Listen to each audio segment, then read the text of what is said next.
Please, Professor Gammage, the floor is yours.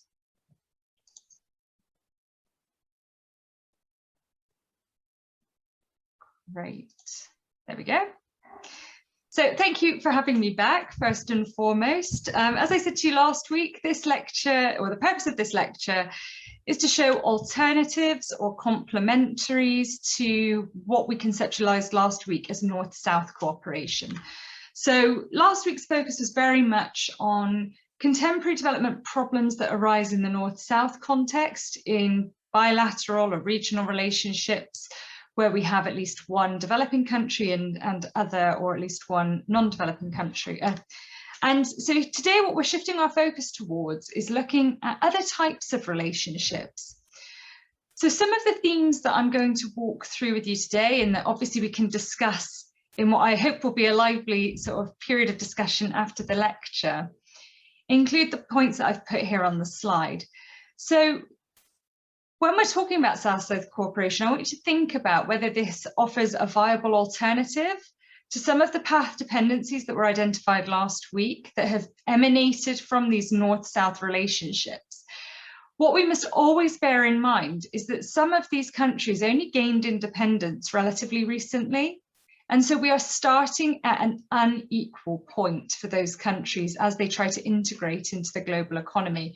And we spent some time in our discussion last week thinking about the implications of that, about whether there was a level playing field globally, about the fact that actually the growing trend that we're seeing at the moment is rising inequality both within countries and between countries, and what that actually means in terms of the broader goal to alleviate or eradicate poverty. So when we're talking about South-South cooperation, we're also thinking about this as a mode of governance, as a way to integrate developing countries and least developed countries into the contemporary global economy, bearing in mind that they're not starting from the same position as some other countries. As a mode of governance, I'm going to walk through what South-South cooperation is, what it might include, and how it might manifest. So I've got some examples to discuss with you. But throughout this, I'm also going to focus on who the key players are.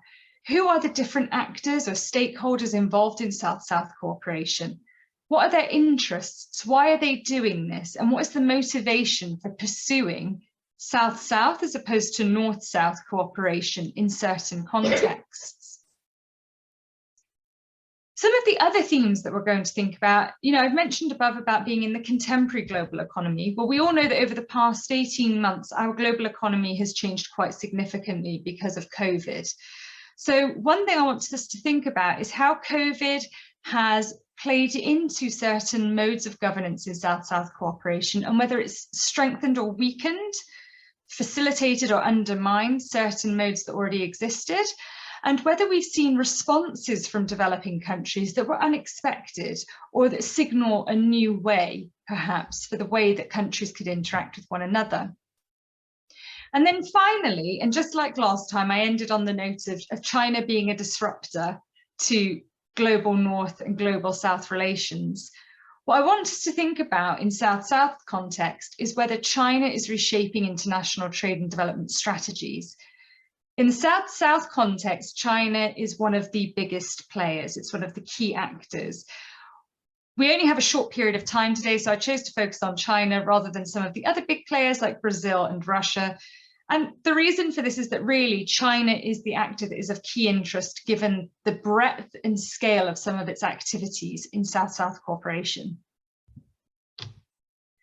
So there are three modes of governance or of cooperative activities that we see globally in terms of a sort of country-to-country interactions. We're not focusing on North-South this week because we did that last week. What we're going to look at today is what we call South-South cooperation and triangular cooperation.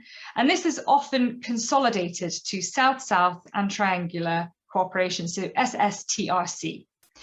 And what we're looking at here are relationships that include developing countries solely. So just developing country to developing country cooperation is what we call South-South, or triangular cooperation, where we have that relationship at the baseline of developing countries interacting with one another, But then we also have this third partner involved. And the third partner of the triangle may be a developed country, or it could be an institution. So it could be an international organization, a multilateral institution, like the WTO, for example. It could be a bank, a financing arm of a particular organization. The point here is that you've got a third party who is not a developing country or a least developed country, that's also part of that relationship. And the purpose of both South-South and triangular cooperation is to strengthen relationships between developing countries and least developed countries in a way that enables them to share their own practices. So what is South-South cooperation? Well, what we're thinking about here is a range of different things. In general, it refers to technical cooperation between developing countries and least developed countries in the global south.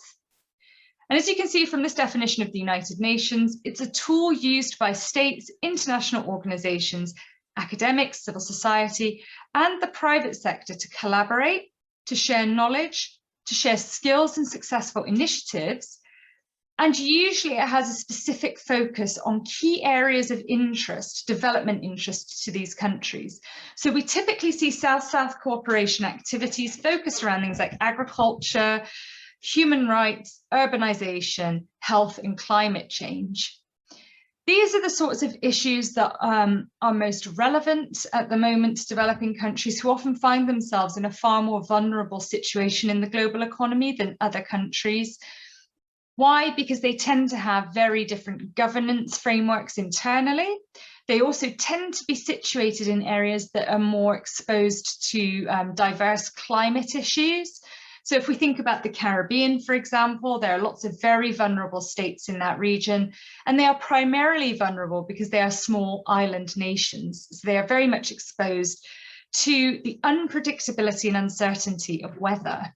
And this then can create huge problems. If we take a look at Haiti, for example, and the catastrophic effects that Haiti has seen because of its situation geographically, that then coupled with political and social and economic underdevelopment can create a very toxic mix for particular countries.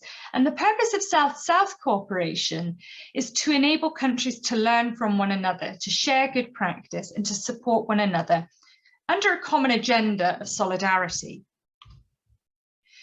So it's a manifestation of solidarity, and it's meant to be a solidarity that is sharing experiences of people from the global south.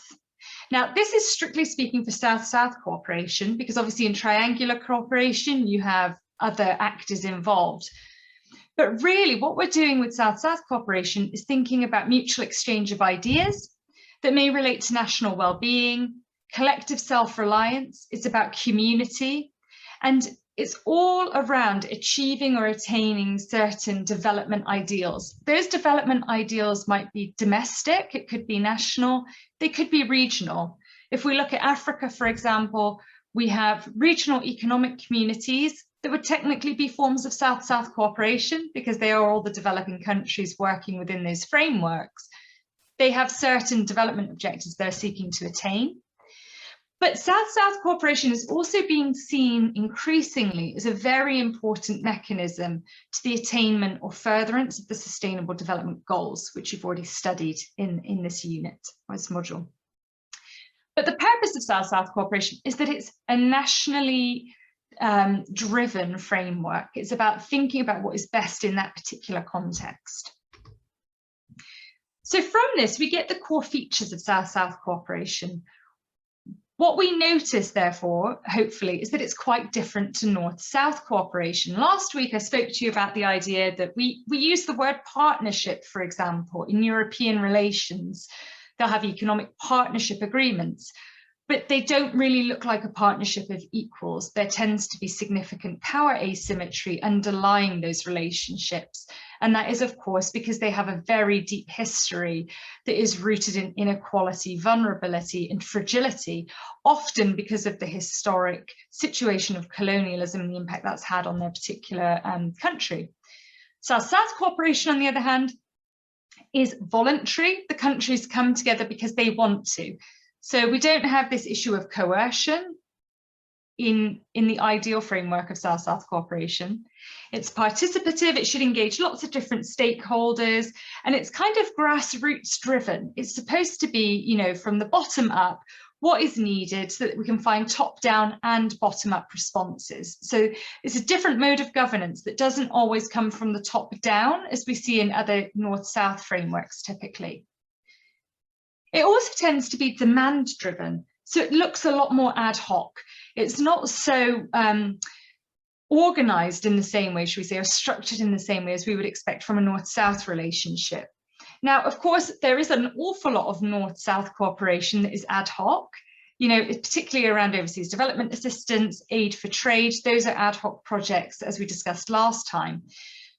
With South-South cooperation, this is meant to be a process that's demand-driven. So a particular country or community will say they need to identify better practices, or that they have a particular infrastructure or resource need.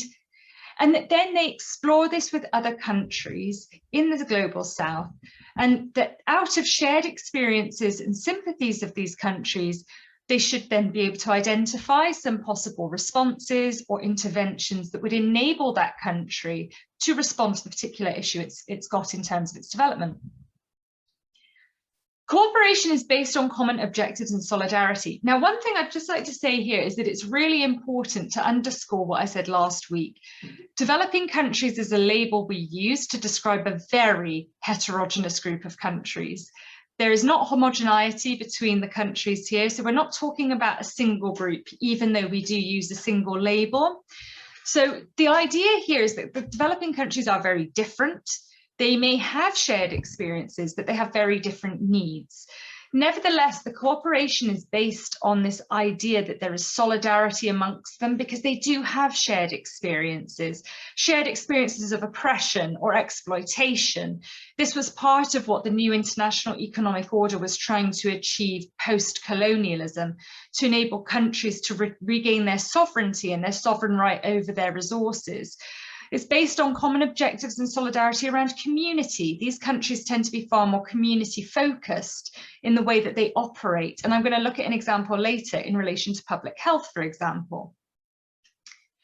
The idea behind South-South cooperation is that if we operationalize responses to development under this framework, we'll hopefully get more diverse outcomes and possibilities. The idea being that by sharing knowledge, by exchanging data, by talking openly with partners for whom there is no apparent interest in exploitation, you're going to get more equitable outcomes, more fair and just solutions. And critically, it's very important that we do not see South-South cooperation as a form of development assistance. It is not. It's a bespoke mode of governance that has emerged. Informally, it didn't emerge formally for some time, but informally, developing countries have been helping one another for a very, very long time. So as I say, I'm going to give you a few examples that we'll walk through. And, you know, it would be remiss of me not to discuss COVID, because COVID is the most obvious example at the moment in light of the current situation. Now, all of you, I'm sure, will have seen in the news the issue around vaccine sharing, the issue around the lack of ICU, intensive care unit facilities, especially in developing countries. And, you know, at one point there were accusations of medical care equipment being hijacked off airport runways that were destined for developing countries to be returned to developed countries. So we've seen a real heightening of the politicization of North-South relations throughout COVID, and also the ways in which South-South cooperation is seen as another way that we could perhaps resolve some of the issues. But I just think it's important to sort of pay attention to some of the really sobering facts about COVID and what it tells us about public health and public health governance in developing countries. Peru, for example, at the end of November was listed as having the highest COVID death rate of all countries around the world. Now, if you look into why that is the case, well, Peru operates its public health regime on a very different way to a developed country. It only had 12 ICU beds, for example, in the country. And there were communities that were physically cut off. You know, there are cities that you can only access by boat that would have at first seemed like perhaps a benefit because you could be secluded from COVID. But of course, the reality is once COVID entered that community and went through that community, there was no way to really help those people. So we know that developing countries have unique geographic issues, and they have quite common amongst them public health issues in terms of the availability of resource to support them to respond to COVID. The other interesting fact, and if you're interested in these statistics and in the modelling, it's the Johns Hopkins Institute in America that is doing all of the modelling around vaccination and deaths and COVID-related deaths and COVID-related incidences in countries, and they've got an infographic that is updated all the time to show you globally where COVID is sort of very pronounced at particular times. At the moment, the top 10 countries with the highest death rates are all classified as developing countries, if I'm not mistaken. So we can see that notwithstanding the fact that the media presents COVID, particularly in the European Union and in America, as being particularly bad, whilst we've had very high rates of COVID, proportionately, our rates of COVID-related deaths is much lower. And that signals different modes of public health governance that are actually enabling us to respond to COVID more effectively to prevent death. So we know then that there are unique challenges to developing countries. Actually, across Africa, it's very difficult to get a sense, for example, of what the true death rate is for COVID because of the way that data is collected. But because some developing countries are so accustomed to pandemics or endemics and to unexpected microbial infections, for example, certain parts of West Africa are very well accustomed now to dealing with Ebola. And of course, the Ebola experience informed the COVID response by the scientists who'd worked in that particular endemic. What we now have are certain responses trickling through from developing countries, trying to create a more just and equitable global economy, one that is not structured on the things that Matjaz spoke about last week around structural inequalities that we see just running through and being sustained by these multilateral institutions, by these international organizations that privilege certain actors over others. One of the most controversial ones around this had been the TRIPS waiver that had been suggested by India and South Africa. And of course, this is an example of South-South cooperation in a form because it's about information sharing. It's about coming together as countries who have a shared experience and acting in solidarity with one another to put forward a position to hopefully change development strategies. The TRIPS waiver has support from, I think it's over 100 countries. Of course, unsurprisingly, many of them are developing countries. And the purpose of this waiver was to enable certain aspects of the trade-related intellectual property rights agreement to be suspended, or at least if they were violated, that the countries wouldn't be punished under WTO rules. Now, this also involved things around compulsory licensing, but overall, what they really want is to be able to facilitate the production of generic medicines, which would mean that actually the patents that are being held by the developed countries and those very, very lucrative industries that we know as pharmaceuticals, to be copied without violating the terms of TRIPS and to be distributed to countries that need them the most. Now, the production and distribution of generics amongst developing countries is actually well practiced. For example, if we look in the HIV context, we have generic products being produced by India that were often, and Brazil, that were being shipped off to South Africa at a time when South Africa could not access the medication that it needed for its HIV-affected population because it simply couldn't afford to buy the other version of the medicine. So the TRIPS waiver was suggested as a way to create this more equitable framework. Over time, the TRIPS waiver has been rejected by more and more developed countries.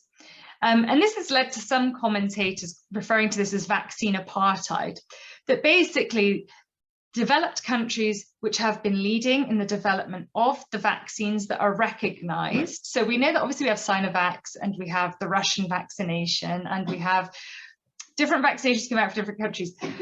But amongst the global north, there are certain vaccinations that are recognized. And what we have an issue with is that they're not sharing their information about those vaccines in the way that we would like them to do. And by information, I mean, you know, in terms of their patents, allowing them to be used as generics, et cetera, et cetera. Now, their response to this is, well, we're already contributing to a generalized COVID vaccination distribution amongst developing countries. And say, for example, the UK has pledged a certain amount of vaccinations by June this coming year to enable those communities to be vaccinated. What we are seeing, though, is that the EU, the USA, Germany, Canada, Norway, Switzerland, these big voices in international organizations are not supportive of the waiver for their own reasons. And this then questions whether there really is a global commitment to doing things differently. What it seems to be doing is re-entrenching and re-embedding inequalities that could have been resolved, or not resolved, that's too strong a word, but could have been perhaps partially overcome with a different response. We had hoped that the TRIPS waiver would have been discussed this month, but unfortunately MC12 at the WTO has been cancelled indefinitely or postponed indefinitely. And the reason that it's been postponed is because we had the emergence of Omicron, the new variant of COVID, which was identified in South Africa. What I think is almost a great irony of this situation is that it was South Africa's Genome Research Centre that actually identified these new mutations, and it immediately shared that information. It saw it in the best interest of the global community to share that. And so we've got, on the one hand, the resistance to sharing intellectual property information by the global north versus the willingness to share information about a disease that is killing millions of people by a global south country. Now, of course, it is contentious whether South Africa is a developing country, but nevertheless, it's still categorized as such. And so it is a global south country. So what else have we seen in terms of South-South cooperation in the sphere of public health in COVID? Well, as I mentioned, in Peru, there are very few ICU beds. This is common across, developing countries, particularly so across certain parts of Asia and in Africa and other parts of Latin America. We saw in the Caribbean, for example, that their response to do very strict lockdowns to prevent flights coming into their islands, to really limit the spread of disease via human vectors. What we also saw is information sharing about how to strengthen community-based responses to care.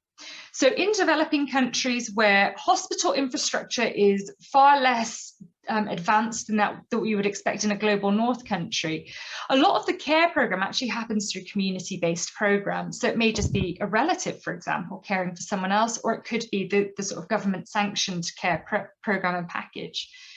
And what they were trying to do through South-South cooperation here is share information and knowledge and practices around things like hand washing, around things like wearing masks. Now, that might seem very simple, but actually that's exactly the sort of thing that South-South cooperation aims to do, to share knowledge and to, how shall I put it, to prevent misinformation and myths being spread around a certain thing.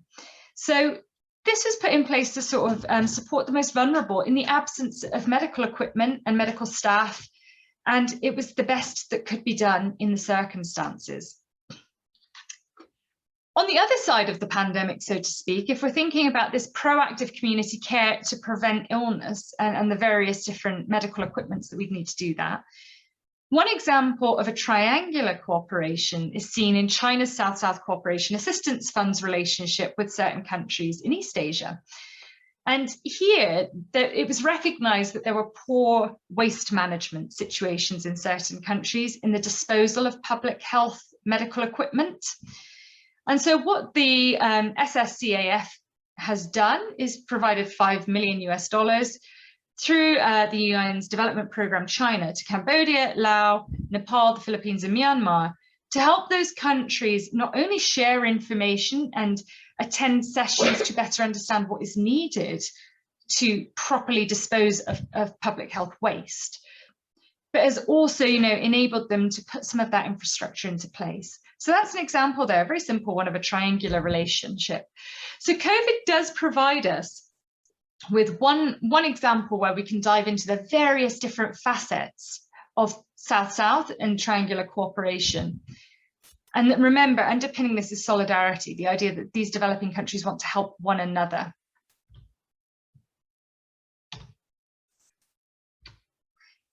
So when we look at SSTRC as a development response to COVID, South-South and triangular cooperation, the United Nations Conference on Trade and Development has identified 3 areas where we need to see an improvement.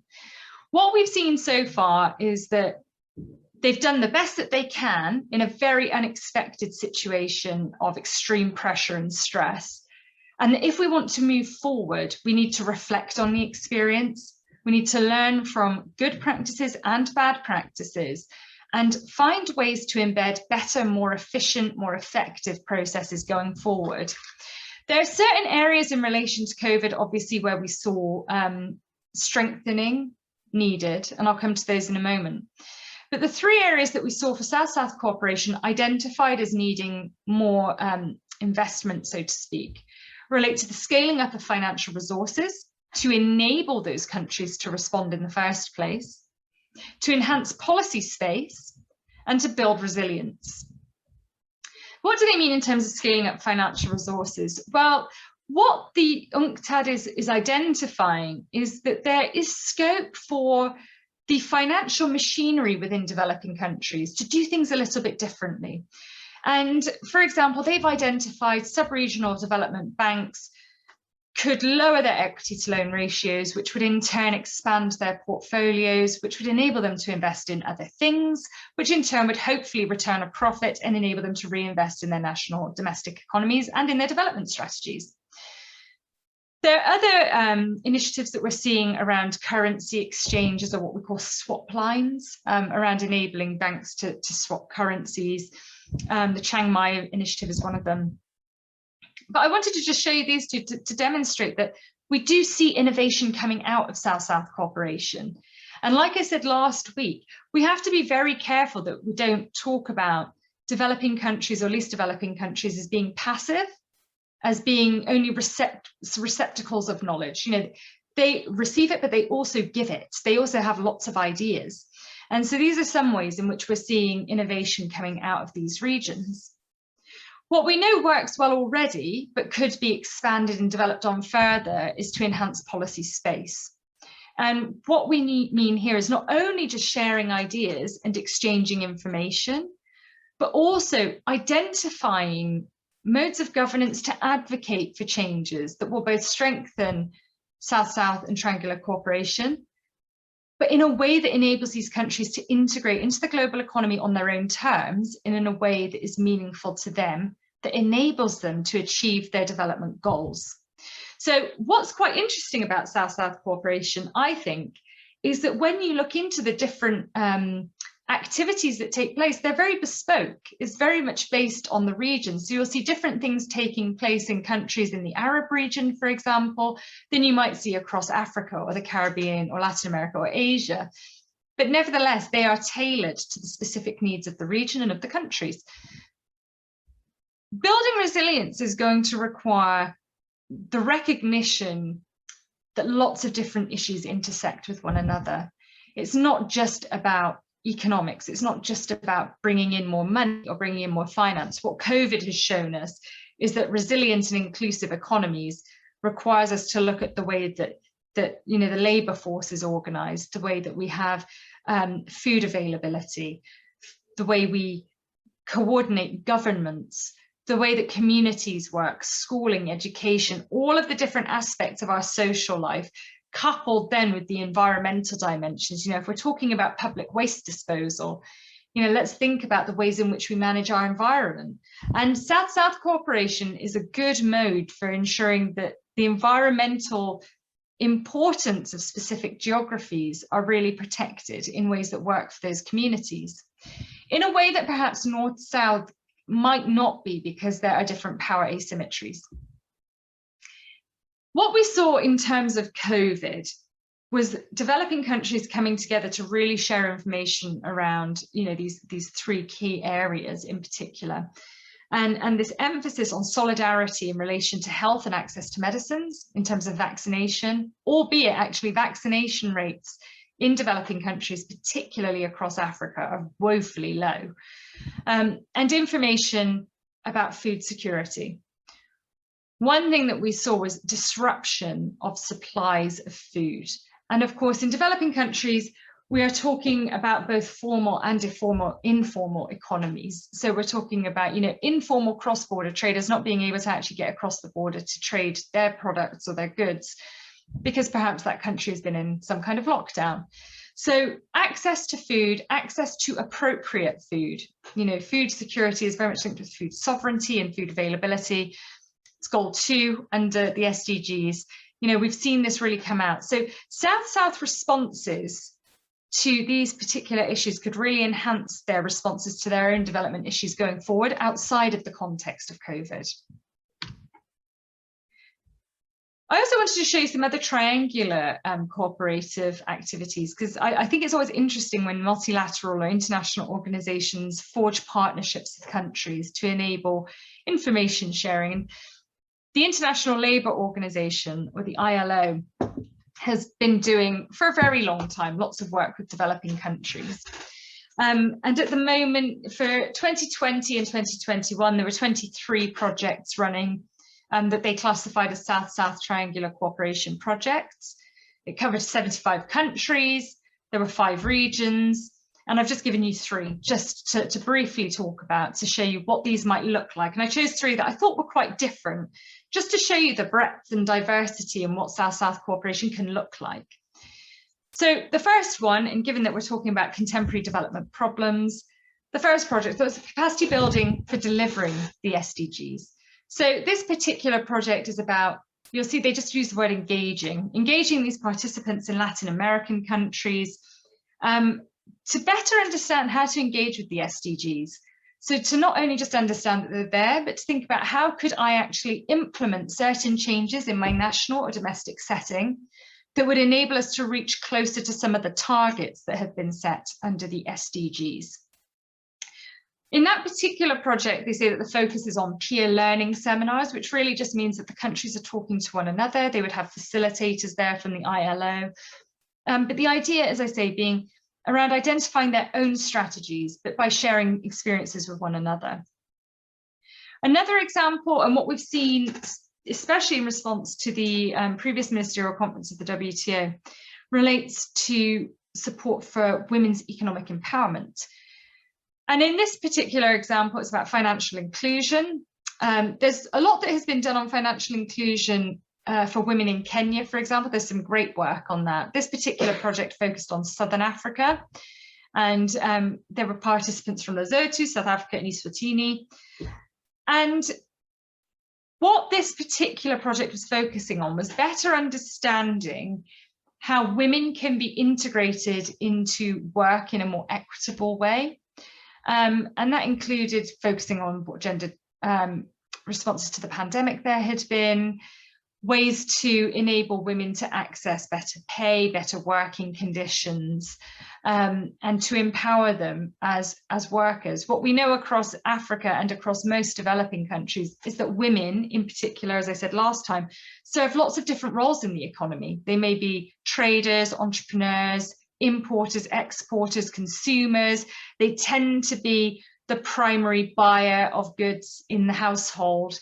And so these types of projects are really important for integrating women into the economy. This one was on financial inclusion. What's always quite interesting is to look into the ways in which economies are structured to include and exclude certain groups. So for example, in Vietnam, there are very high levels of entrepreneurship amongst all of their nationals, actually, and there's historic reasons for that. But certain studies have found that women entrepreneurs are subject to different lines of interrogation and inquiry when they go to banks to ask for loans compared to men. So male entrepreneurs are privileged in that particular economic framework for no other reason than them being male.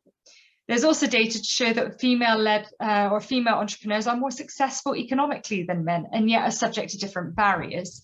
So these types of projects in South-South cooperation play an important role, as I say, in debunking myths, in terms of trying to reorient the ideologies and the ways of thinking of certain groups, but in a way that is facilitative and supportive. It's not top-down, it's about engagement, it's about solidarity. Another interesting example was what works in E-Formalization, and this one was carried out with participants from China, India, the Philippines, and Vietnam. And basically, this was around digital interventions, around technology. What role can technology and digitization play when we think about national strategies? And so, you've got big players there, China and India, who are, very, very advanced in terms of what they're doing with technology and digital. So this type of organization is there to support other countries that may not have that know-how, but in learning from what they would consider to be like countries. Now, I did say that towards the end of this, I was going to focus, again, as I did last time, on China and China's role in the global economy as both an enabler and a disruptor. And what we're seeing through various different practices from China and its development strategy, which I will talk about after, but is based on a very different rationale to sort of global North, global South relations, is that we are seeing the Earth's economic center of gravity moving back to Asia faster than ever before. And so what does that actually mean for South-South and triangular cooperation? What it means in practice is that China is extremely active in South-South cooperation and triangular cooperation. It's one of the key actors and key partners for many developing countries who look to China for finance, for development assistance, for support, for project financing, infrastructure, all the rest of it. I'll never forget, I flew into Nairobi for a conference a few years ago, and the first thing I saw was some kind of Chinese sort of calligraphy on a generator. Everything within the airport had some kind of Chinese writing on it. So you could see the real impact of Chinese investment in an African airport. It was quite stark. And so we know that China is already one of the most active lenders. What we don't know about China is how much it's lending and on what terms. So it's very, very difficult because of the way the Chinese economy is structured internally, with its heavy presence of state-owned enterprises, to really get a sense of how China's interventions in South-South cooperation are influencing, shaping, or changing or disrupting South-South cooperation generally. Well, I can give you some key figures that we know to be relatively accurate, but as I say, we can never really get a true depiction. It's estimated that China's lent $1.5 trillion to over 150 countries. That makes it the world's largest creditor. So it's bigger than any of the international institutions. So one state in this world is giving out more money than any international institution or any other country. It is also having a significant financial dependency being created for certain developing countries. So here, as you can see, 12 of the 50 main developing country beneficiaries are owing at least 20% of their nominal GDP to China under their particular financing arrangements.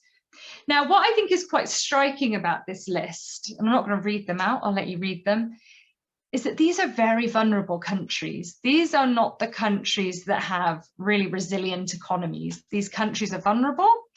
They're vulnerable for a host of different reasons.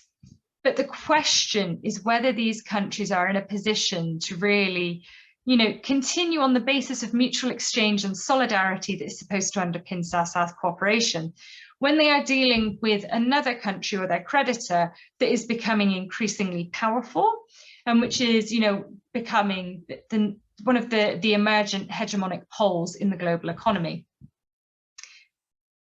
What we do know is that over 50% of those loans are hidden debts. It's very difficult to find out information about the money that's coming out because, as I say, because of the way the economy is structured and where the money is coming from, and the ways in which the money is classified by the Chinese government in terms of official flows of finance. What we can take from this, however, is that China has the potential to be both an extremely important enabler and an extremely important disruptor of South-South cooperation and triangular cooperation.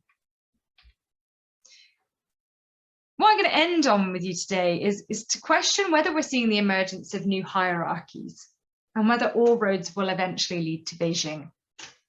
Now, China has been, in the context of certain relationships, for example, with African countries, has been pursuing different modes of trade and development compared to other countries. Now, it claims to do this on the basis, almost like the EU, it's based on it's inspired by its own values, its Confucian values, which are around mutual respect. It's about respect and non-interference. So underpinning Chinese foreign policy, we have different normative values than we see in the EU. It's not necessarily rooted in the language that the EU would use, like we talked about last week, around good governance or sustainable development or human rights. This is about non-interference and mutual exchange. So it looks perhaps slightly more shallow normatively, but actually it's rooted in this very deep and actually very beautiful philosophy, Confucian philosophy around the exchange of relationships.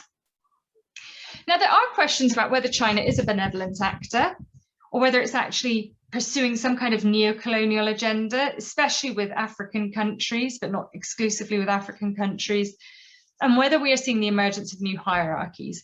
Are we seeing China enabling these countries in the global south to develop through South-South cooperation? Or are we seeing China emerging as an actor that is entrapping other developing countries for its own development ends? And this is what I've put here. It's been accused of what we call debt trap diplomacy. And this term refers to the idea that China is sort of engaging with very vulnerable countries, giving them terms that we're not really clear on what those terms are, but that if they default on those terms, China is going to be able to extract an awful lot of economic value from the resources that that country has.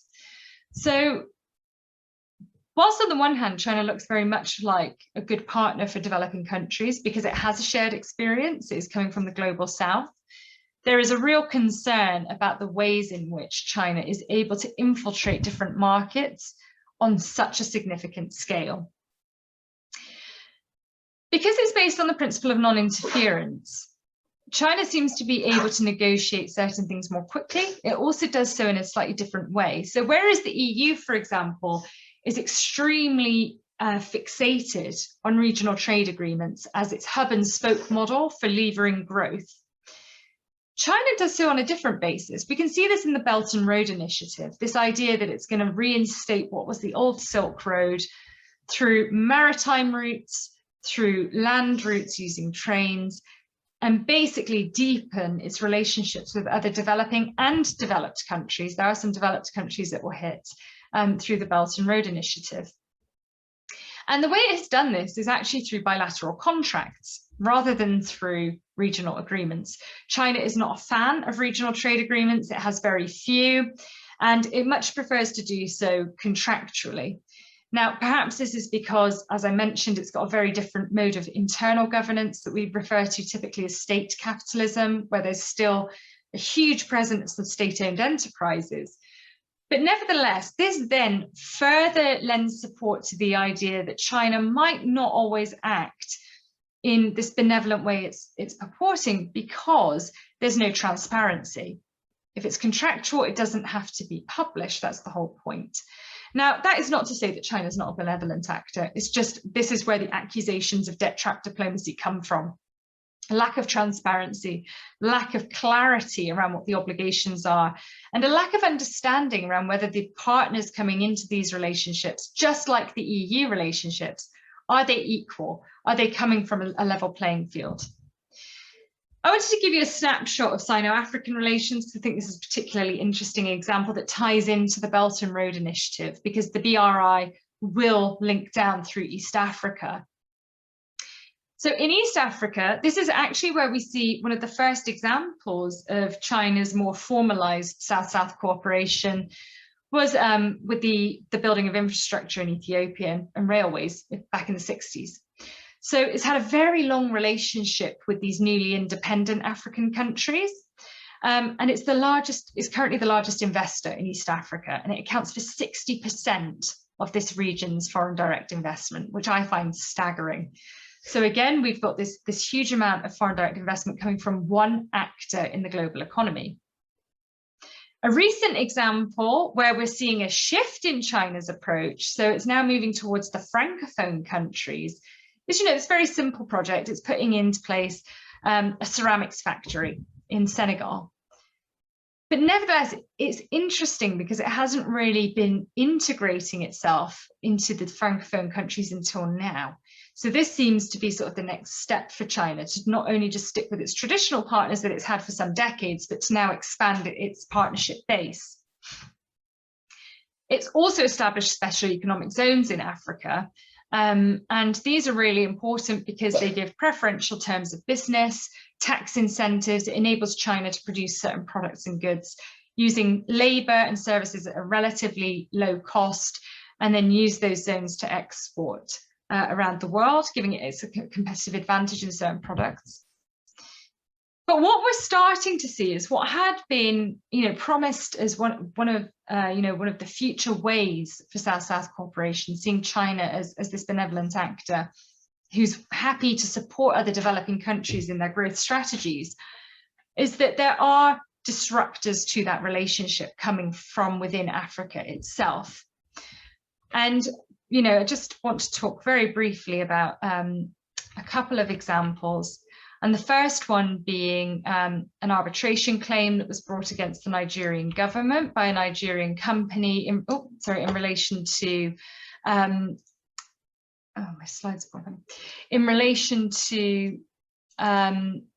particular investment treaty where the Nigerian companies had wanted to take this particular project, and then suddenly 3 Chinese companies got it. And there was a question there around, is that appropriate? The Nigerian companies thought they were going to get it, and it suddenly went elsewhere.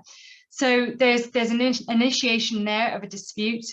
And there's also been attempts to cancel the debt that certain countries have. So we've seen big statements coming out from Ethiopia, Tanzania, Nigeria around the fact that they think that their debt relationships with Ethiopia are, with China, are actually not fair, that they are extractivist, that they are on unequitable terms, and that they will trap these African countries into a relationship with China that it will not enable them to sustain their growth and will not enable them to achieve their development potential.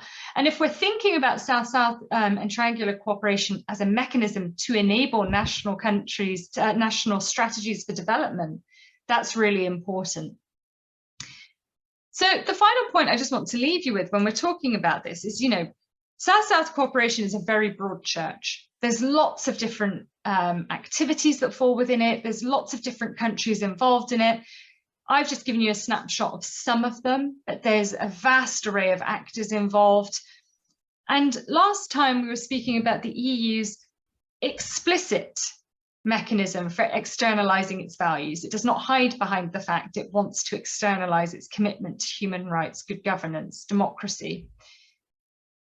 One thing that is starting to be questioned is whether China is scaffolding its relationships around this idea of mutual exchange, around its shared historical experience of colonialism, of exploitation and oppression, and whether this has enabled it to diffuse its values and have a greater political and a greater political presence within certain countries, but also to increase its power base globally.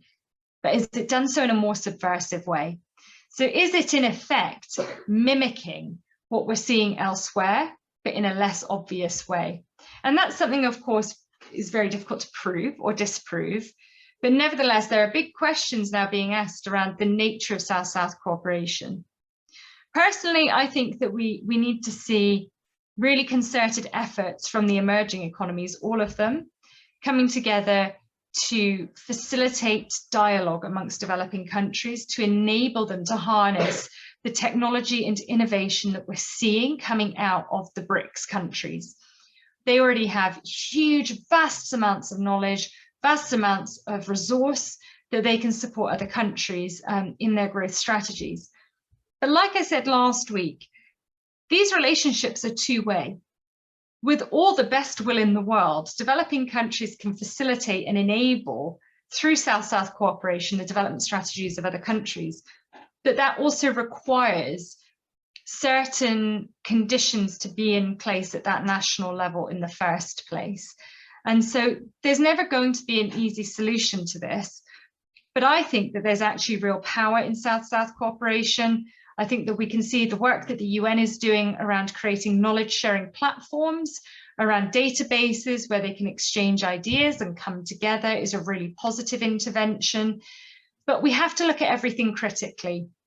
And the different actors that we're seeing emerging within these relationships do appear to embed new hierarchies. They do appear to embed new forms of inequalities that replicate old forms of inequalities. They're not doing so in a particularly innovative or new way because they don't need to. The old way has worked quite well to keep other countries lagging behind.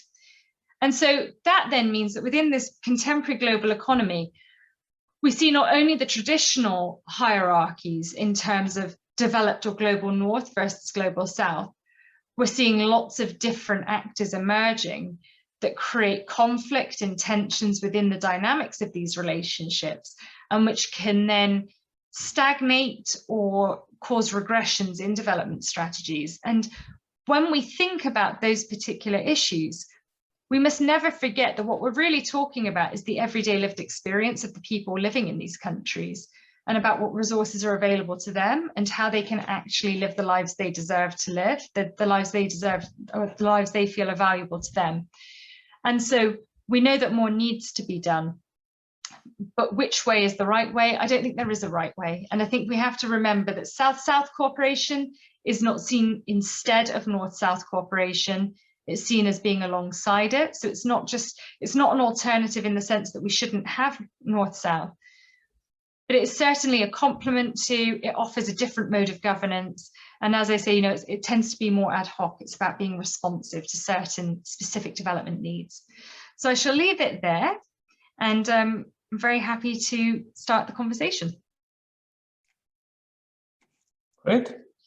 Thank you very much for the presentation, for the very thorough overview of the possibilities of South-South cooperation, of the concerted effort that is needed in place in order to ensure a more equitable international cooperation, exchange, and partnership. So you have laid really very many topics on to our discussion. So maybe I should ask first our students if somebody would like to ask some question or provide your reactions to the presentation.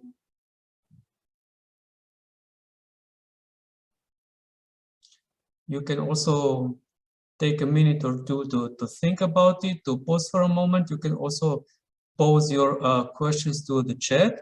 Maybe I should start with providing some initial reactions to this very comprehensive overview, which really creates a lot of, requires a lot of thinking.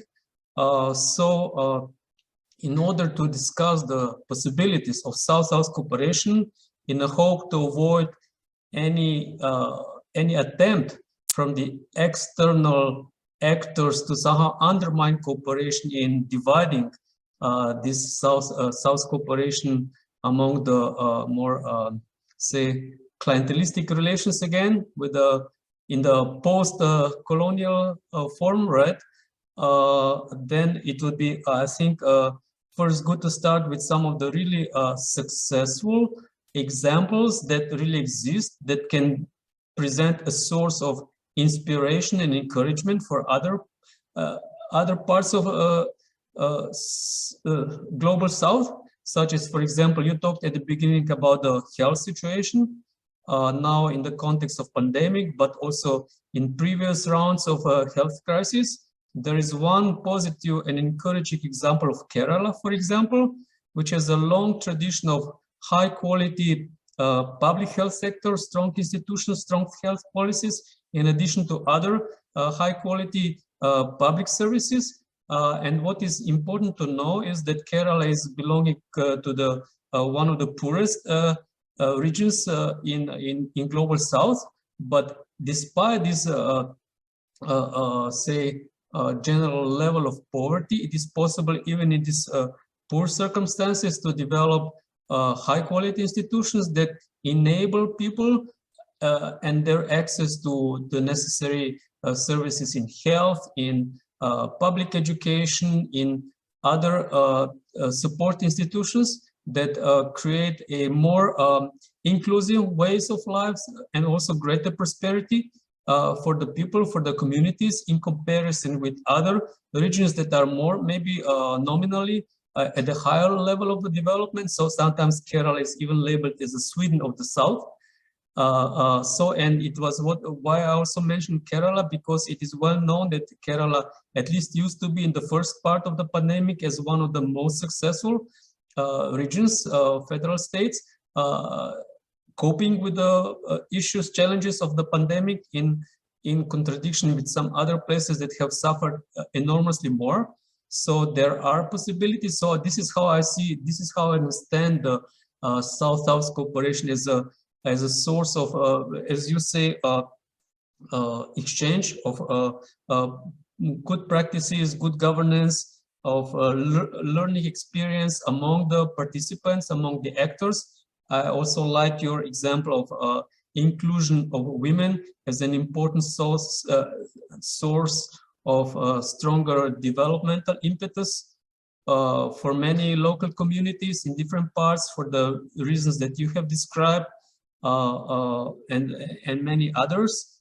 I would also add that also in like other in the tropics, for example, in the Brazilian deep Amazon areas, there are communities and also states that actually Ceará would be one such example, which has a much more enlightened and sophisticated levels of public policies due to the much more advanced and responsive policymakers at the level of Ceará in comparison with other federal countries of Brazil. So sometimes we have to go to these sub-regional levels to see that there are so many things, so many encouraging things, positive practices, success stories that are usually overlooked or unidentified by the global policymakers, technocrats, even developed countries, when they look sometimes overly paternalistic to the global south as a homogeneous entity, which is far from truth. So these are some of the, I would say, these elements, institutional policy elements, encouraging examples that should be shared, that should be traded or exchanged among the say participants in, and to encourage each other even in these highly say unfavorable global circumstances. Now you discussed, so even in this TRIPS agreement, this TRIPS waiver, I think TRIPS agreement in itself has limitations. Even these forced licenses have these limitations that the production forced license can be issued only for production within the one country, for example. So this creates then difficulties with the say economy of scale for the potential producers of vaccine in the global south. Although capabilities and know-how exist there, we shouldn't underestimate the level of sometimes research or pharmaceutical companies that actually produce, as you mentioned, the generic drugs in other areas. So it would be possible, even though there is obviously, it requires a huge level of sophistications of science, of advanced technologies. But I wouldn't accept this argument that therefore global south countries, at least some of them, are incapable of developing or learning how to develop even these mRNA vaccines that obviously require a huge level of science and expertise. But it's I'm sure that it would be feasible if there is a, as you say, global concerted action. beyond this discussion on TRIPS waiver right now and being postponed at the WTO. As you rightly suggest, there is a kind of a hidden disingenuity and approach toward the global pandemic crisis right now. But even if we move beyond this, like TRIPS agreement is only one element of global inequities. You mentioned this at the end, you discussed this triangular basically effects of whether the South-South cooperation should be supported or enabled also with the broader support of other actors from different parts of the world, like you talked about the effect of China at the end. But this is, but I would start actually before that, because you mentioned that the developing South-South cooperation would require also domestic resilience, and you mentioned some of the objectives that were developed by UNCTAD, and I think this is where I would imagine that global South-South cooperation, also restructuring of the communities, of socioeconomic places, institutions, this is where they should start. UNCTAD has like 3 objectives that you have presented: development of scaling up of financial resources, domestically speaking, enhancing policy space, and building economic, institutional, economic, and social resilience at home, like we discussed Kerala at the beginning. So even if before we start discussing foreign direct investments, we should also take into account that if there are any examples of successful developing countries that have emerged from the periphery, they were able to climb the ladder of development, they primarily relied on their own financial resources to start financing development. So this is how they should, and we should start thinking about how to develop first financial institutions, public and private, at the local, regional levels. This is why I think UNCTAD is also talking about the regional developmental banks, for example, as one possible vehicle of local and regional developments to provide, offer long-term support for entrepreneurs, for new initiatives, for local and regional developments before we would start looking for foreign capital. China is just a latecomer to this story, right? And now it's a little bit difficult to accuse China of debt trap diplomacy when we know that these countries were in debt trap for many decades before, right? So they are trying just to somehow escape from the IMF, World Bank debt trap or Paris Club debt trap to other areas, to other places. So so I would say that the really an alternative approach toward pathways from periphery to the real integration would be to start raising public and private savings at home, to start building financial resources at home in order to be able to provide domestic support, long-term support for real inclusive development at home before entering, right, before integrating or before financial liberalization would take place. Because if we can learn something from the financial crisis, is that no country basically was ever able to become rich only with the help of foreign capital, right? Foreign capital, foreign direct investments are good. The less we depend on them, the better are for us, the more useful for our development. So we can start negotiating on our own terms as a kind of an active approach. So we need to really rethink basically developmental model in its entirety for the developing parts of the world. So these are some of the comments that I would like to make at this stage.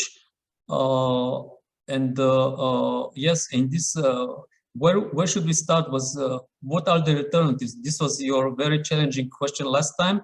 Maybe we can wait for some of the students to provide their own ideas. About the alternative solutions, where to start with the WTO agreements, where to start with the international financial, monetary, investment, and trade regimes, then we can return to this, say, multilateral challenges, and also having in mind this, say, global inequities that tend to reproduce each other, and they create kind of a staggering hierarchical arrangement of the world, which leads to the concentration of economic, financial, also political powers in the very limited number of, say, places, companies, and institutions.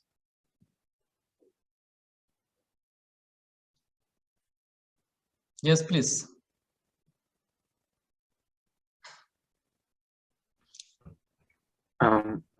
Okay, I will.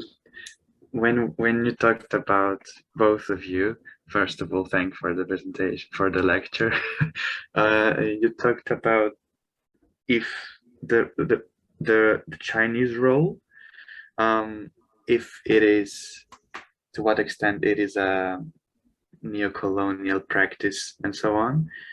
And we often, I believe that when researching that topic, we often pay too much attention to maybe investments and trade, and less on more structural powers and political pressure. Because, for example, also in international institutions where China does not have such power as the northern countries in the voting rights, or, for example, historically established structures that still put very little space for policy making. For example, in Western Africa, with the central, how it's called, the CFA franc and so on, where France is basically controlling the monetary policies of those countries, and China does not have any of those, just working with investments and trade. And I mean, we can of course debate about those policies if they're benevolent. I don't think they are always benevolent, of course, because I also believe that it's just not just only states, which one states are bad and not, because I believe that when discussing international development, we should also focus more about classes and elites, and they are different in Western countries and in China. There are different interests behind it. So yeah. I mean, that's a really great point. And I think, you know, that's what I was trying to say at the end, is that we have to think critically whenever we explore any of this. It is going to be in certain countries' interest to promote a rhetoric that China is engaging in debt trap diplomacy. That works for them. It's about scaremongering. It's about challenging what is being, you know, a new power. It's about buttressing that power and saying we are better, we are normatively better. And of course, actually, if you look at the practices, as you say, the CFA franc in Africa, that's controlled entirely by France. So we already see a currency link there, which is extracted and has only recently stopped being paid to France. There are lots of other ways in which we see what you could call neo-colonial practices coming from other actors, not just countries, but as Matjaz has said, you know, around the institutions, around the, you know, the World Bank, the IMF, these big financial institutions and the way they operate. And so we do see these practices elsewhere. What I think is quite interesting about China is, you know, China is keen to share its values in other ways. You know, it sets up Confucius Institutes in other countries in order to sort of share its values in that way. Does that mean it's somehow not benevolent, or that it is benevolent? I don't think it means either. I think it's very normal for countries to try to forge relationships, and they do so in different ways. We also see, you know, that there can be a big a big statement made about these certain institutes that they create, but we have lots of international schools that are set up in other countries that are led by US or EU based education settings. So it's not all that different to what other countries are doing elsewhere, but because it's China, it is perceived to be something quite negative by outsiders. And I think in terms of when we're talking about global inequalities and then looking at the national, when we look at the national, just in response to your point before, Matjaz, is that, when we talk about starting at the national level, we're presupposing that there are certain conditions that are being met that enable that national setting to do certain things. And I think that one of the biggest challenges that we've got is actually, each country would have to confront its own shortcomings in a really honest way in order to rebuild itself in a way that would enable these development strategies to be pursued. But I certainly don't think that the concentration of capital or the accumulation of power by China has been done through I personally don't see it as some form of neo-colonial agenda. I think it's around it's a powerful agent in the global economy, and it's just seeking to forge new relationships, and in doing so, it's having certain adverse effects. However, what I would also say in that respect is that, yes, we see some of these contracts or investment treaties being seen as being very negative for the national state involved. That's typical of investment agreements around the world, whoever the host state is and whoever the investor is. We see lots of these disputes coming out. But it also implies, and the developing countries in these situations are implying themselves that they are passive and that they are not able to understand certain terms, or that they didn't know what they were signing up to, which I think is unrealistic. I think that most countries, when they see those contracts, they have a particular thing that they want and they're willing to sign up to it. And like any type of contract, you only really feel the full force of it when you default on it or when you make a mistake. So I think that there's a lot of fake news about China. I think, though, that China is one of the most powerful actors at the moment, and so therefore we have to be live to those issues. But it's really important points, I think, as you say, we can't just focus on investment and trade. There's lots of other issues that we look at. And just because the EU says it's a good actor doesn't mean it's a good actor. That's what I would also add.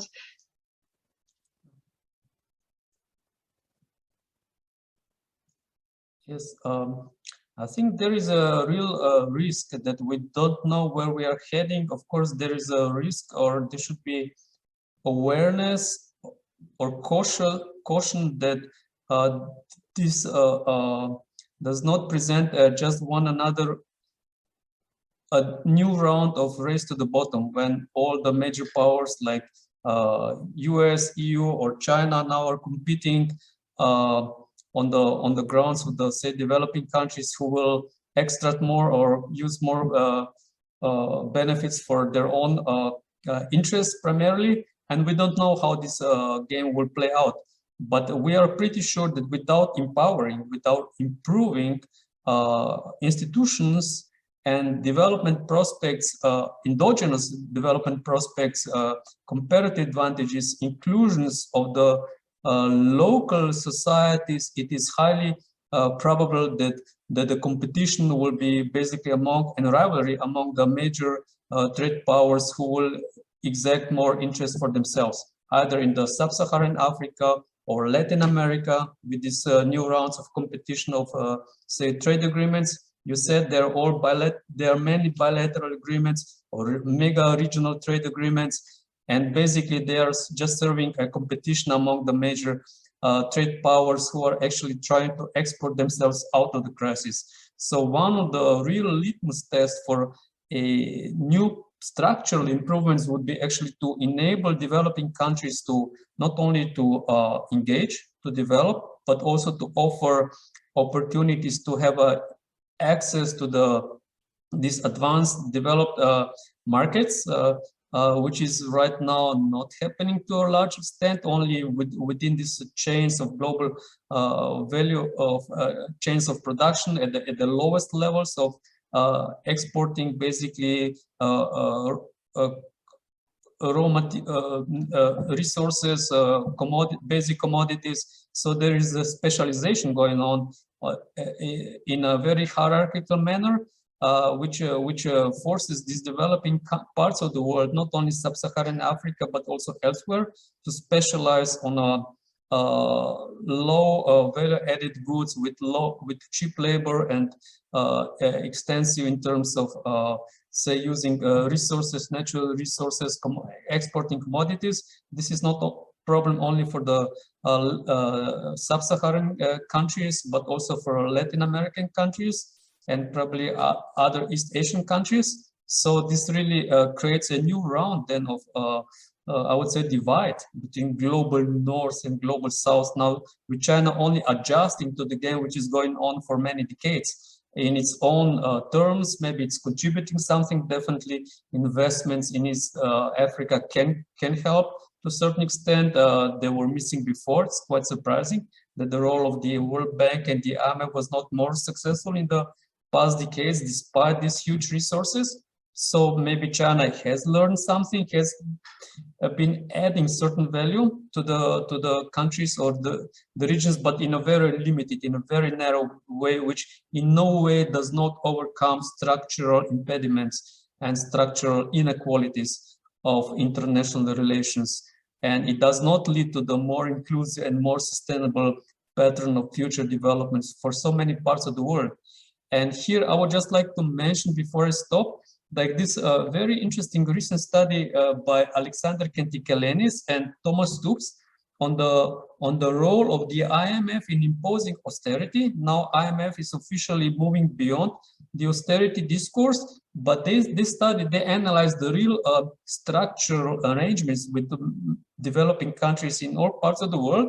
And they, in the last 10 years, they came to the conclusion that public expenditure, basically that like more than 80 developing countries have been under these structural programs in the last 10 years, and they were forced in one way or another to cut their expenditures in public health in the last 10 years. So before you talked about South-South cooperation, the need or possibilities, how to improve the operations, support for say improved access to public health.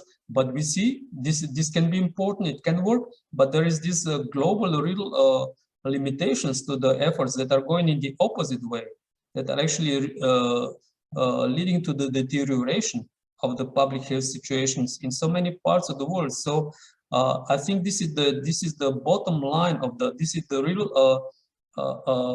basic story of our pattern of development, and it's very difficult on top of this how to maybe to alleviate, to soften these negative effects a little bit here and there with cooperation, with exchanges, with maybe technical assistance. This is all good, but essentially the money, basically the aid is actually flowing in the opposite direction as it should.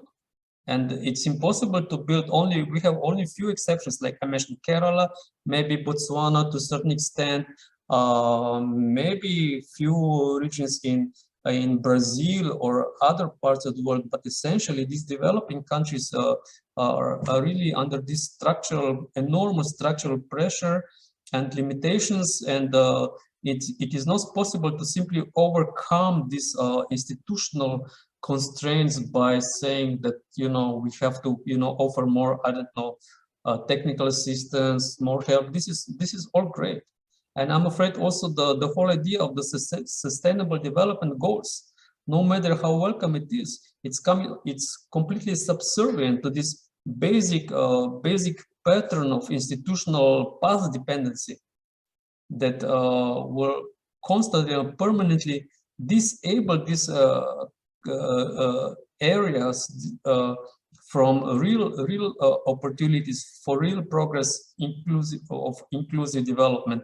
And the global divides are, in this sense, structural divides will grow further instead of being alleviated in the near future. And I think this is what should worry any scholar, economist, lawyer, political scientist, or any conscientious citizens in all parts of the world, because these inequities will actually also have negative repercussions for the middle class in in the West and in the United States, because it will also create inequalities at also domestic levels, and these inequalities are somehow mutually reinforcing each other and exclusions. And I think that, you know, what we're saying is that, you know, the core and the periphery hasn't really changed in spite of all of the interventions that have taken place, and in large part due to the fact that when things do start to change, there will be another intervention, like you're saying, you know, in terms of austerity, that then prevents or stagnates any kind of growth that we're starting to see. And what I think we need in part, alongside this kind of push towards more homegrown kind of strategies and approaches, we also need to see the restructuring of international organizations that then takes into account the fact that the global economy is operating on a very different basis than when they were created. And, you know, we need a much more participative and, you know, environment where we can see the actors that are actually causing a lot of the issues. You know, last time we talked about global value chains and we said, you know, 2/3 of trade is conducted through these. We know that the big multinational corporations are often behind disputes at the WTO, but they're not interacting in any kind of real forum there. So they're shaping things behind the scenes. Similarly, civil society organizations play a key role. If we look at La Via Campesina, which is, you know, a huge peasantry movement that's come out of Latin America, they've done a phenomenal amount of work on food sovereignty and food security. And to enable those types of organizations, big and small, to have access to settings in a more meaningful way. I know that some of the institutions have done some work to include them, you know, informally, but organizations need to be redesigned in a way that actually now better reflects the economy we're working with, and to enable these interests and preferences that are sometimes exercised in shaping things behind the scenes to just come to the fore in a more overt way, so that people can actually engage with them meaningfully and in a more proactive way.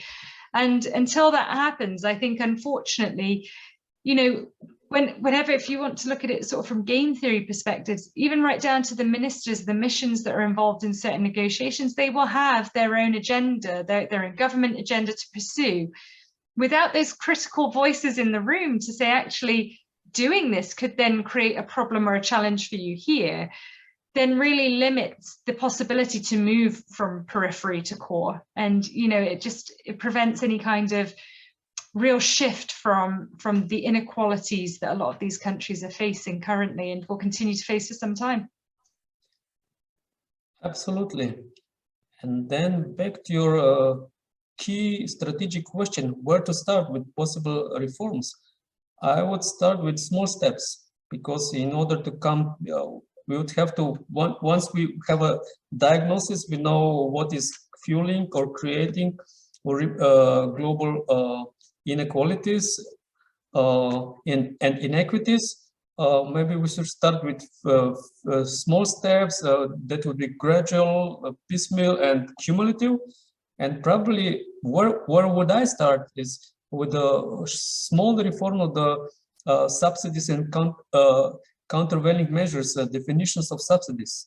Now it's too broad, and it actually limits the policy space of both developing and developed countries. So sometimes it's good to start with the reform where it is also in the interest of the advanced developed economies as well as developing countries. So to make it a more flexible formula, which would allow a more sophisticated, modern, advanced industrial policy being adjusted to the regional or national specifics, and that would lead to a more inclusive overall development. So this is where I would start with the redefinition of subsidies, of making them more flexible, and just providing prohibition for a very limited number of subsidies linked to the direct improvements of exports. All other subsidies should be allowed, basically, or in principle. This is one possible rather minor step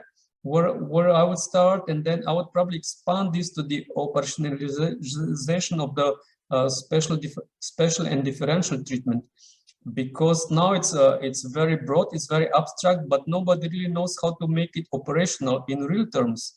And I would say that this expansion of policy space should again not be linked only only to the least developed countries, but it should also be expanded to for the time limited period, but also for the middle income countries, and in many times also it should be allowed or stimulated also in the developed parts of the world when they face restructuring programs, because they have also stagnating regions like American Midwest, like Wallonia in Belgium, like many other parts that are actually experiencing rapid deindustrialization without any adequate counter policies to counteract this early deindustrialization, which maybe leads to basically economic and social devastation without any proactive responses to support new high-tech small and medium-sized companies and other technologically advanced policies.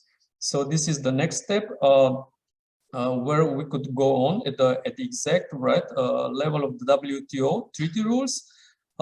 Then we talked about obviously about the need to really reform the TRIPS agreement that would allow also dissemination of knowledge, probably by creating international funds to fund this, say, openness or sharing of know-how, of patented or codified learning, how to create, how to finance such an international fund for dissemination, probably with the help of taxing short-term financial transactions, international, which is a completely feasible source of funding, completely plausible, which would be the interest of many parts of the world. They can be then added to maybe with other funding. Even this now situation with the how to finance the formula for pandemic, right, for the vaccine, could be funded through this way. Sanjay already has even calculated the fair amount which should be compensate the leading pharmaceutical companies in order to share the formula, which would be in the interest of global public health. So it should not be such a big problem to find proper funding. And then, of course, we would expand these steps of reforms toward inclusion of meaningful and enforceable inclusion of higher levels of labor standards and environmental and social standards in a gradual way, so that the poorest, the developing countries have to first show their real intent, real efforts, real improvements, and then gradually they would be allowed, they would be stimulated, these countries, with more access to the international markets. So these are some of the elements that are gradual, that are piecemeal, but they can lead to cumulative change. Of course, then at the end, we would have to discuss the reforms of the agriculture policy in the richest countries in the world, which heavily subsidize their own agriculture sector, but not small farmers, not small food producers. Essentially, they've subsidized a large agricultural business, which is the reality of subsidies and which is not transparent. You mentioned the need for transparency, right, of all kinds of agreements and policies. This is one of the areas which is the least transparent, subsidization of agricultural sector in the rich North Atlantic world. And this is, I would say, this is the only the area of trade, and then investment reform, definitely everything relating to the ISDS clause, which is now highly imbalanced, which only favors or protects corporate rights, but nobody protects rights of labor, of local communities, of other stakeholders. So to rebalance this ISDS, I think it would be more important to allow also other actors to sue, not only corporations to sue governments. It should be also that local communities or maybe trade unions would be also able to go to these shadow courts to launch their own lawsuits against unfair practices or harmful practices of the multinational companies. And the panels should be then composed of experts also in public law, in health law, in environmental law, not only corporate lawyers that are interested in maximization of value for shareholders. There are other values that should be also maximized. So this would actually rebalance also the relations within the global value chains. For example, small step, small change, but it could potentially lead to much more sustainable than relations and more balanced relations in the world. And of course, then there's the whole area of international finance, the monetary system, which also creates huge, now we see, which reproduces inequalities instead of reducing them. Just to mention that we talked about austerity in health area before. It's still a given fact, a lot of comparative studies can find this, that many developing countries actually pay more on the servicing international debt than to spend on domestic public health policies. So this shows only huge imbalances, and they are completely right from the economic or financial or perspective of overall development. They are contrary to any basic premises, and this kind of then steps would actually slowly, gradually improve the conditions and possibilities for the developing countries, which was the case in the 60s and the 70s, but this has gone in the last 4 decades, and it's not such a radical or revolutionary idea to somehow, become again more hospitable toward real sustainable development, which is the interest of everyone, of the global sustainable development of our own collective future. But this requires more imaginative thinking than we have internalized in the last years and decades of this very narrow-minded approach also of many policymakers, academics, and other participants. And I think that's somewhere where you can see the value of solidarity that underpins South-South cooperation, this idea of empathy that is just completely lacking at the moment in the global economy. It's solidarity and empathy that could really actually lead every country to realize, development within its own meaning, because until the international financial institutions agree to do something to minimize the level of debt and the interest repayments, those countries are stuck. They are always going to be stuck. Now, is it within the gift of those institutions to do something about it? And they just don't want to. That's the hard fact of it. And so that's why I think, when we look at these global institutions and the roles they play in creating, sustaining, replicating contemporary development problems, is their reluctance to be empathetic and to actually show some solidarity with the countries around the world that are simply not in a position to repay that level of interest year on year. And, when we talk about agriculture, for example, why couldn't you reframe the agreement on agriculture around the principle of food security? It would completely revolutionize the way that we do trade in agriculture. And of course, there's not an appetite for that, because the countries that benefit under that agreement would lose out quite significantly in economic terms. But globally, it would create a far more just and equitable system of something that we all need, food. And so there's all these massive challenges facing us, because there is just an absolute reluctance and unwillingness on the parts of states, but also on the parts of institutions in which these states are operating, to implement any kind of meaningful change that might actually have an impact, even through small steps that could lead to very big outcomes. Yes, I completely agree. So let's hope that the new generation of scholars, practitioners, activists will be more successful in achieving a more balanced, more inclusive and sustainable international and also regional and domestic development as we witness today. So ideas are there, possibilities are there, it's difficult to achieve them, but with a sustained collective effort, it is feasible. Are there maybe any other last comments or questions from the side of our students?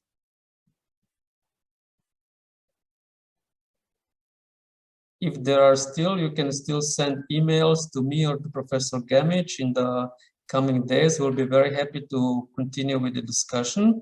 So I would like, first of all, I would like to this opportunity to really thank Professor Clair Gammage for your excellent lectures, presentations, for your ideas, thoughts, and for your very engaging discussions with ourselves. We are deeply grateful to you. And I would like to thank you on behalf of our faculty, on behalf of our students and myself for kindly participating in our class. And I wish you all the best. And I hope we stay in touch and wish you all the best. Thank you very much. And thank you to all of you for having me. It's been a real pleasure. So, and as you've said, if you need anything, please just email me. I'm very happy to carry on the conversation. And Matjaz, I shall carry on the conversations with you going forward, so don't worry. So thank you very much indeed.